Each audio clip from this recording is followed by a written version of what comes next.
और गैस कैसे हो आप लोग। तो आज हमारा वीकली क्यूएन है एंड सॉरी गैस आज के क्यूएन का थोड़ा शॉर्ट रखना पड़ेगा क्योंकि ये जो क्यूएन है मैं दूसरी बार रिकॉर्ड कर रहा हूँ। एक बार कंप्लीटली पूरा क्यूएन रिकॉर्ड हो गया लेकिन एडिटिंग के टाइम पे पता चला कि क्यूएन के अंदर फॉर सम रीज़न ऑडियो ही रिकॉर्ड नहीं हुआ, इसलिए आई एम रियली सॉरी। आज का क्यूएन थोड़ा शॉर्ट रखने का ट्राई करेंगे। Next time maybe QN के अंदर थोड़ा ज़्यादा क्वेश्चन मैं पिकअप कर लूँगा। एनीवेज गैस आप लोग को डिस्क्रिप्शन बॉक्स के अंदर टाइम स्टैम्प्स भी देखने मिलेंगे, तो अगर आपको किसी स्पेसिफिक क्वेश्चन के ऊपर जंप करना हो तो आप लोग उन टाइम स्टैम्प्स को यूज़ करके जंप कर सकते हो। तो स्टार्ट करते गए आज के क्यूएन को। सबसे पहला क्वेश्चन पूछा है ऋषिराज सिंह जाडेजा ने। इन्होंने पूछा है कि एयरटेक्स की जो एक्सेसरी है क्या वो एयरटेक्स से ज़्यादा महंगी, क्योंकि ये apple.com की वेबसाइट के ऊपर चेक कर रहे हैं और जो की चेन है वो बहुत ज़्यादा इनको महंगा नज़र आ रहा है। तो क्या की चेन के साथ एयरटेक्स इंक्लूडेड है? Please reply. ऑर्डर करना है मुझे। तो की चेन के साथ एयरटेक्स इंक्लूडेड नहीं है। की चेन जो है वो 3600 रुपीज़ का है एंड जो एयरटेक्स है वो है 3200 रुपीज़ का। मतलब फॉर सम रीज़न एयरटेक की जो एक्सेसरी है, एयरटेक का जो की चेन है, जो की रिंग है, वो एयरटेक्स से ज़्यादा महंगी है। तो अगर आपको परचेस करना है तो एयरटेक्स को आपको अलग से परचेस करना पड़ेगा। कंफ्यूज मत होना, अगर आप की चेन परचेस करोगे तो आपको सिर्फ और सिर्फ की चेन ही देखने मिलेगा। एंड एप्पल का की चेन क्योंकि महंगा है, अगर आपको सस्ता वाला की चेन चाहिए तो आप कोई थर्ड पार्टी ब्रांड के लिए जा सकते हो। जैसे कि स्पीगन करके एक ब्रांड है, उनका जो की चेन है एयरटेक का वो ऑलरेडी आ चुका है, मैंने भी अपने लिए ऑर्डर कर दिया है। वो भी कुछ 1000 रुपीज़ का है। अगर आपको थोड़ा और वेट करना है और 15-20 डेज वेट कर सकते हो तो मे भी थोड़े और सस्ते में भी आपको एक्सेसरी देखने मिले स्पीगन जैसी ब्रांड्स की। अगला क्वेश्चन है गाइस बिनीश पॉल को। इन्होंने पूछा है कि एयरटेक्स आईफोन्स के साथ ही कंपैटिबल रहेंगे, राइट? तो यस, एयरटेक्स आईफोन के साथ ही कंपैटिबल रहेंगे एंड आईफोन्स के साथ ही पैर होंगे, किसी और भी एंड्रॉइड डिवाइस के साथ पैर नहीं होंगे। लेकिन किसी और एंड्रॉइड डिवाइस के साथ आप उसको NFC के थ्रू कनेक्ट करके इन्फॉर्मेशन वगैरह देख सकते हो।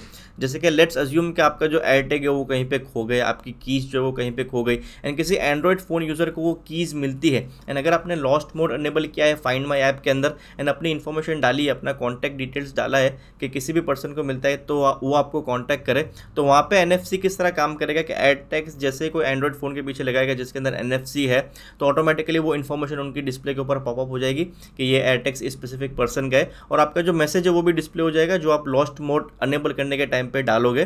तो वो जो एंड्रॉइड फ़ोन का यूज़र है वो एयरटेक को यूज़ करके आपको कॉन्टैक्ट कर सकता है आपके आइटम को वापस रिटर्न करने के लिए। अगला क्वेश्चन है गाइस खालिद अनवर का। इन्होंने पूछा है कि जो एयरटेक्स की रेंज है, डिस्टेंस है, वो कितने होने वाली है, वो मैक्सिमम कितनी है?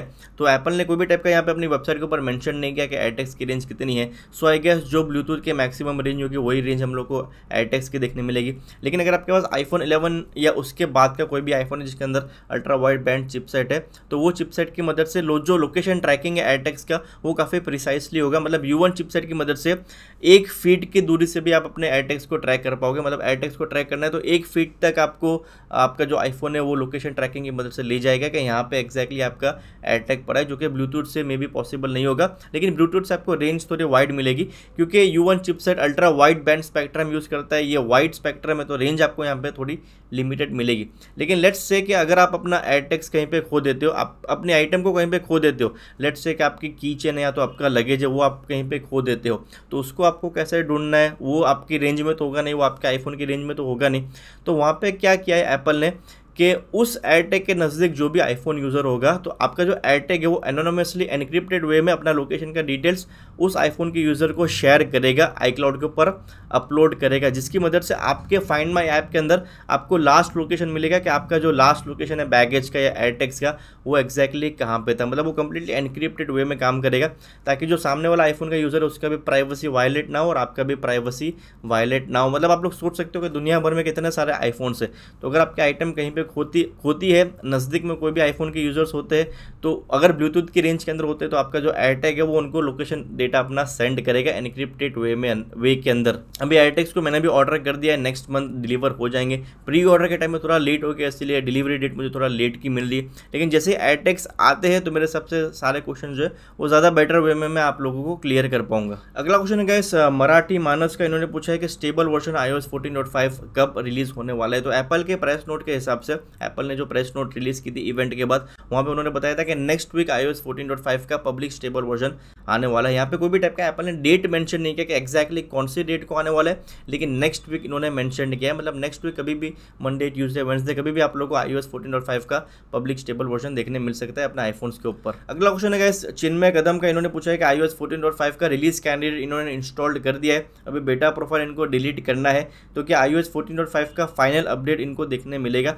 तो आपको फाइनल अपडेट कैसे देखने मिलेगा, क्योंकि जो रिलीज कैंडिडेट है वही एक फाइनल अपडेट है। मतलब रिलीज कैंडिडेट क्या होता है कि एक सॉफ्टवेयर का फाइनल बिल्ड होता है, स्टेबल वर्जन होता है, जो कि डेवलपर्स एंड बीटा टेस्टर्स के लिए एप्पल पहले रिलीज करता है पब्लिक के, ताकि चेक हो पाए कि वो अपडेट के अंदर कोई मेजर सिक्योरिटी इशू तो नहीं है। जब तक का कोई मेजर सिक्योरिटी इशू नहीं होता तो एप्पल वही सेम रिलीज कैंडिडेट वाला अपडेट पब्लिक के लिए पुश करता है कुछ दिनों बाद। अगर कोई मेजर सिक्योरिटी बग या कोई मेजर सिक्योरिटी इशू होता है तो एप्पल रिलीज कैंडिडेट 2 करके एक अपडेट लाता है। लेकिन क्योंकि आपने ऑलरेडी रिलीज कैंडिडेट इंस्टॉल कर दिया है जो कि पब्लिक स्टेबल वर्जन, वही सेम अपडेट पब्लिक के लिए आने वाला है, तो आपको फिर iOS 14.5 का पब्लिक वर्जन कैसे देखने मिलेगा। अगर आपने बेटा प्रोफाइल निकाल दी, कोई भी ऐप का आपको टेंशन लेने की जरूरत नहीं है, जो अपडेट पब्लिक के लिए आएगा वही आपके पास है। और फ्यूचर में iOS 14.5.1 करके कुछ आता है तो वो आपको देखने ज़रूर मिलेगा। आगे से जो भी पब्लिक स्टेबल वर्जन होगा वो आपको देखने मिलेंगे। अगला क्वेश्चन है गाइस आई एक्सपर्ट्स का, इन्होंने भी पूछा है कि iOS 14.5 का रिलीज कैंडिडेट एंड watchOS 7.4 का रिलीज कैंडिडेट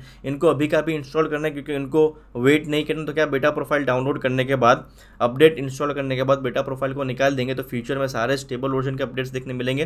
तो येस, फ्यूचर में सारे स्टेबल वर्जन के अपडेट्स देखने मिलेंगे। अगर आपको अभी के अभी बेटा प्रोफाइल इंस्टॉल करके iOS 14.5 इंस्टॉल करना है तो आप कर सकते हो, क्योंकि यही सेम वर्जन पब्लिक के लिए भी आने वाला है। फिर बेटा प्रोफाइल निकालोगे, फ्यूचर में जितने भी स्टेबल वर्जन होंगे वो आपको अपने फोन के ऊपर देखने मिलेंगे। अगला क्वेश्चन है गाइस प्रदीप का, इन्होंने पूछा है कि आईफोन XS मैक्स से इनके पास iOS 14.5 इन्होंने डाउनलोड किया है, लेकिन कैमरा कंप्लीटली ब्लैक हो चुका है, कुछ सोल्यूशन बताइए। तो आपका अगर कैमरा ब्लैक हो चुका है तो आई डोंट थिंक कि कोई सॉफ्टवेयर अपडेट की वजह से ब्लैंक हो चुका होगा। मे बी अगर कोई सॉफ्टवेयर के अंदर बग या तो इशू आ रहा होगा तो काफ़ी सारे यूजर्स को आना चाहिए, लेकिन ऐसे कोई भी यूजर ने और रिपोर्ट नहीं किया कि कैमरा जो है उनका ब्लैक हो चुका है। तो मे बी आप अपने सॉफ्टवेयर को कंप्लीटली रीस्टोर करके ट्राई कर सकते हो, क्योंकि आपके सॉफ्टवेयर इंस्टॉल करने के टाइम पे कुछ ना कुछ तकलीफ आई होगी, कुछ ना कुछ प्रॉब्लम आया होगा, नेटवर्क कनेक्टिविटी में डाउनलोड करने के टाइम में कुछ प्रॉब्लम हुआ होगा, मतलब आपके फ़ोन के अंदर कुछ स्पेसिफिक प्रॉब्लम हुआ होगा। तो सॉफ्टवेयर को iTunes के थ्रू कंप्लीटली फर्मवेयर को अपने फ़ोन के ऊपर इंस्टॉल करो। अगर इशू फिक्स नहीं होता तो आप एप्पल के सर्विस सेंटर में जाकर शो कर सकते हो कि आपका जो कैमरा है वो ब्लैक हो चुका है, एंड आई बिलीव वो लोग आप लोगों को डेफिनेटली हेल्प करेंगे अगर आपका वारंटी के अंदर आईफोन है तो। अगला क्वेश्चन है गाइस आशय कुमार के, इन्होंने पूछा है कि आईफोन 12 की क्या पूरी सीरीज इंडिया के अंदर मैन्युफैक्चर हो रही। तो अभी फिलहाल तो एप्पल के हिसाब से, एप्पल ने जो ऑफिशियल अपना स्टेटमेंट दिया था उसके हिसाब से तो आईफोन 12 सीरीज ही इंडिया के अंदर मैन्युफैक्चर हो रही है।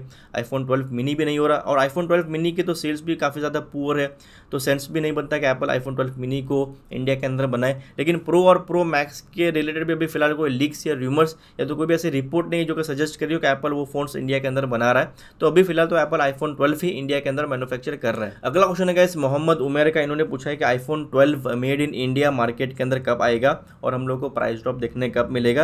I am waiting since last 3 months. यहाँ पे आप लोगों को एक लीक बताना चाहता हूँ जो कि मुझे मिली अपने सोर्स की तरफ से, मतलब मुझे एक सोर्स की तरफ से एक लीक मिली है।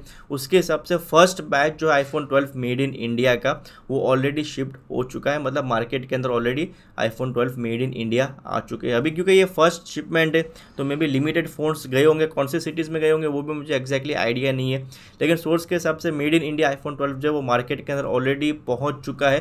फर्स्ट बैच जो है वो 1-2 हफ्ते पहले ही ऑलरेडी शिफ्ट हो चुके हैं। एंड जहां तक प्राइस ड्रॉप की बात आती है तो हम लोग को अमेजॉन के और फ्लिपकार्ट के नेक्स्ट सेल के अंदर आई बिलीव में भी हम लोग को प्राइस ड्रॉप देखने मिला आईफोन 12 के ऊपर। अगला क्वेश्चन है गाइस प्रथमेश पाटिल का, इन्होंने पूछा है कि प्राइस क्या रहने वाला है आईफोन 12 का after launch of made in India iPhone 12। So I believe MRP के अंदर तो हम लोग को कोई भी टाइप का डिफरेंस देखने नहीं मिलेगा। अगर आप एमआरपी के बारे में बात कर रहे हो तो क्योंकि एप्पल मेड इन चाइना वाले पे आईफोन सेल कर रहा है, मेड इन इंडिया वाले पे आईफोन सेल करेगा, तो कोई भी टाइप का सेंस नहीं बनेगा कि एक आईफोन एप्पल चाइना वाला अलग एमआरपी के ऊपर सेल करे या तो एक आईफोन इंडिया वाला एप्पल एमआरपी के अलग एमआरपी के ऊपर सेल करे। और अगर मेड इन इंडिया वाले एमआरपी को एप्पल ड्रॉप करता है तो मेड इन चाइना वाले एमआरपी को भी ड्रॉप करना पड़ेगा। सो आई बिलीव एमआरपी तो जो हम लोग को पहले देखने मिलती थी वही exactly same to same MRP देखने मिलेगी। एंड लास्ट ईयर आईफोन 11 के टाइम पे कुछ ऐसा ही हुआ था, जब जून जुलाई से ऑलरेडी आईफोन 11 इंडिया के अंदर मैन्युफैक्चर होना स्टार्ट हो चुका था एंड मार्केट के अंदर आई बिलीव कुछ अगस्त के आसपास शिप हो चुका था। एंड वो टाइम पे एमआरपी आईफोन 11 का मेड इन इंडिया का चेंज नहीं हुआ था, एमआरपी काफ़ी महीनों बाद मतलब जाके चेंज हुआ था जब आईफोन 12 सीरीज आया था तब। सो आई बिलीव 12 के अंदर भी सेम सीन होगा, एमआरपी वैसा का वैसा ही रहेगा, लेकिन जो प्राइस ड्रॉप देखने मिलेगा वो हम लोग को डील्स एंड डिस्काउंट्स के थ्रू देखने मिलेगा। जैसे कि फ्लिपकार्ट के ऊपर कुछ 2 हफ्ते पहले आईफोन 12 12 67,900 रुपीज़ में हम लोग को देखने मिल रहा था। मैंने आप लोगों के लिए वीडियो भी बनाया था और अपडेट भी प्रोवाइड किया था। तो कुछ इस तरह के हम लोग को डील्स एंड डिस्काउंट्स देखने मिलेंगे, जहाँ पे ऑनलाइन के ऊपर हम लोग को फ्लैट डिस्काउंट देखने मिलेगा, HDFC कार्ड का डिस्काउंट हम लोग को देखने मिलेगा। तो इस तरह की डील्स एंड ऑफर्स मिलेगी, लेकिन MRP तो आई बिलीव सेम ही रहने वाला है। अगला क्वेश्चन है गाइस बिटान बनी का, इन्होंने पूछा है कि क्या कोई पॉसिबिलिटी है कि ऑफलाइन मार्केट के अंदर हम लोग को iPhone 12 मेड इन इंडिया का 66,000 के आसपास प्राइसिंग देखने मिले अगले 3 महीने के अंदर, या तो क्या ऑफलाइन मार्केट का प्राइसिंग ऑलवेज अग्रेसिव ही रहने वाला है। तो मेरे हिसाब से जो ऑनलाइन पे हम लोगों को प्राइसिंग देखने मिलता है, जो ऑनलाइन पे कैश बेनिफिट्स देखने मिलता है, वो मे भी हम लोगों को ऑफलाइन में देखने ना मिले। ऑफलाइन में नो डाउट प्राइस ड्रॉप मिलेगा, ऑफलाइन में भी काफ़ी सारे रीसेलर्स है जो 2-3 हज़ार रुपये का कैश बेनिफिट देते हैं। ऑन टॉप ऑफ दैट आपको 6,000 रुपये का HDFC का डिस्काउंट देखने मिलता है। लेकिन ऑफलाइन में डील्स कैसी होती है कि वो लोग एक्सेसरी के ऊपर काफ़ी ज़्यादा फोकस करते हैं।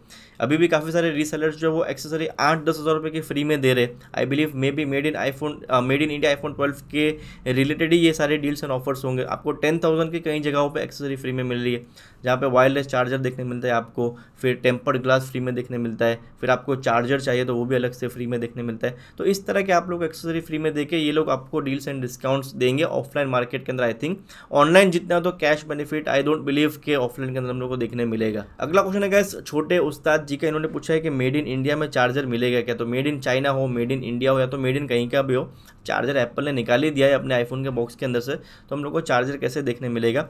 iPhone 12 के अंदर भी चार्जर देखने नहीं मिलेगा, 11 के अंदर भी नहीं मिलेगा, SC 2020 के अंदर भी देखने नहीं मिलेगा।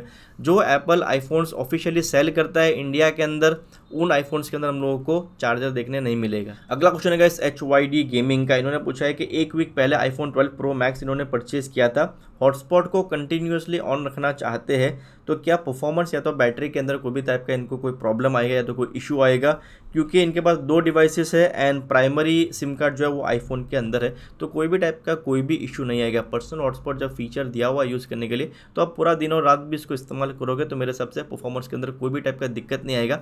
बैटरी लाइफ के अंदर भी कोई भी टाइप का दिक्कत नहीं आएगा। बैटरी बैकअप में भी आपको थोड़ा कम देखने मिल सकता है नॉर्मल के मुकाबले। क्यों कम देखने मिल सकता है, क्योंकि आपका जो दूसरा आईफोन है तो कोई भी दूसरा डिवाइस है वो आपके हॉटस्पॉट का डेटा कंटिन्यूसली वाईफाई के थ्रू कंज्यूम कर रहा है, तो वहाँ पे आपको बैटरी में बैकअप थोड़ा कम देखने मिलेगा। लेकिन आई डोंट बिलीव कि आपको कोई भी टाइप का प्रॉब्लम होगा, सो बिंदास आप कंटिन्यूसली भी पर्सनल हॉटस्पॉट को आप यूज़ कर सकते हो। अगला क्वेश्चन है गाइस मयूर 007 का, इन्होंने पूछा है कि एप्पल वॉच लेनी है स्टेनलेस स्टील या एल्यूमिनियम के लिए। तो मेरे सबसे एल्यूमिनियम एक ज़्यादा बेटर चॉइस रहेगा एंड एक ज़्यादा वैल्यू फॉर मनी भी चॉइस रहेगा, क्योंकि aluminium Apple watch and stainless steel के बीच में कुछ 25-30 हज़ार रुपये का प्राइस डिफरेंस है।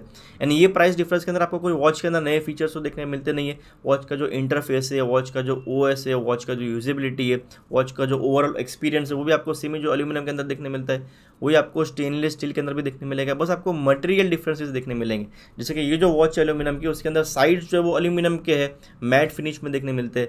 स्टेनलेस स्टील के अंदर आपको नो डाउट वो ज़्यादा प्रीमियम मटेरियल है, साइड्स आपको शाइनी देखने मिलेगी, लेकिन वो ज़्यादा स्क्रैच भी होता है। जो एल्यूमिनियम का जो स्टेनलेस स्टील होता है वो ज़्यादा स्क्रैच भी होता है मैट के मुकाबले, तो वहाँ पर आपको मटेरियल तो ज़्यादा मतलब बेटर देखने मिलता है, लेकिन प्राइसिंग बहुत ज़्यादा हाई है। एक और बेनिफिट है स्टेनलेस स्टील वॉच का कि जो फ्रंट में ग्लास है वो वहाँ पे शेफायर का दिया हुआ है, और शेफायर ज़्यादा स्क्रैच रेजिस्टेंट है एंड ज़्यादा ड्रॉप प्रोटेक्ट मतलब ज़्यादा ड्रॉप रेजिस्टेंट भी है नॉर्मल आयन एक्स ग्लास के मुकाबले। मतलब ये जो एल्यूमिनियम वॉच है उसके अंदर आयन एक्स ग्लास है, तो वहाँ पे आपको एक बेनिफिट देखने मिलता है। लेकिन आई डोंट थिंक कि 25-30 हज़ार रुपये मतलब सिर्फ मटेरियल डिफरेंसेस के लिए वर्थ है। लेकिन अगर आपके पास पैसा है एंड शौक है तो आप स्टेनलेस स्टील के भी जा सकते हो, आप स्टेनलेस स्टील के लिए भी जा सकते हो, लेकिन जो एल्यूमिनियम की वॉच है वो ज़्यादा वैल्यू फॉर मनी मुझे लगती है। अगला क्वेश्चन है गाइस ग्लेन राव का, इन्होंने पूछा है कि एप्पल USA के वेबसाइट के ऊपर जो ओल्ड रिफर्बिश्ड आईफोन सेल करता है कम प्राइस पे, तो क्या हम लोग को वो लेना चाहिए। अगर आप USA में रहते हो तो डेफिनेटली लेना चाहिए। कम प्राइस के ऊपर अगर आपको आईफोन मिलता है and as good as new मिलता है, क्योंकि एप्पल की ऑफिशियल वेबसाइट के ऊपर से जो आपको रिफर्बिश्ड आईफोन देखने मिलता है, जो एप्पल की फैक्ट्री से रिफर्बिश्ड होकर आया है, वो एज गुड एज न्यू होता है एंड उसके ऊपर आपको 1 ईयर की वारंटी भी एप्पल की तरफ से देखने मिलती है।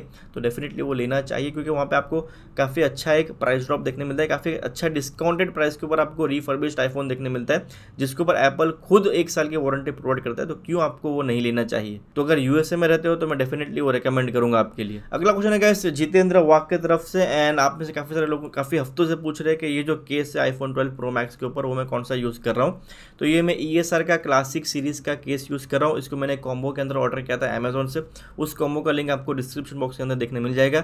इस कॉम्बो के अंदर मुझे 2 पैक स्क्रीन प्रोटेक्टर एंड कुछ एक केस मिला था 1100 रुपीज़ में। काफ़ी एक बेहतरीन, काफ़ी एक ज़बरदस्त केस है। डिस्क्रिप्शन बॉक्स के अंदर आपको एक एग्जैक्ट लिंक प्रोवाइड कर दूंगा जहाँ पे जाके आप लोग इसको परचेस कर सकते हो। और अमेजोन के ऊपर ढूंढता हूँ कि ये जो क्लासिक सीरीज़ का केस है क्या वो कॉम्बो के अलावा भी आपको देखने मिलता है या नहीं मिलता। अगर कॉम्बो के अलावा भी देखने मिलेगा मुझे तो मैं आपको उसका भी लिंक डिस्क्रिप्शन बॉक्स के अंदर प्रोवाइड कर दूंगा। तो बस ये था गाइस आज का हमारा वीडियो। उम्मीद करता हूँ आप लोगों को पसंद आया। अगर पसंद आया तो वीडियो को लाइक और शेयर जरूर करना। अगर आप लोग चैनल पर नए हो, अभी तक सब्सक्राइब नहीं किया, इस तरह के वीडियोस देखना चाहते हो तो सब्सक्राइब जरूर करना।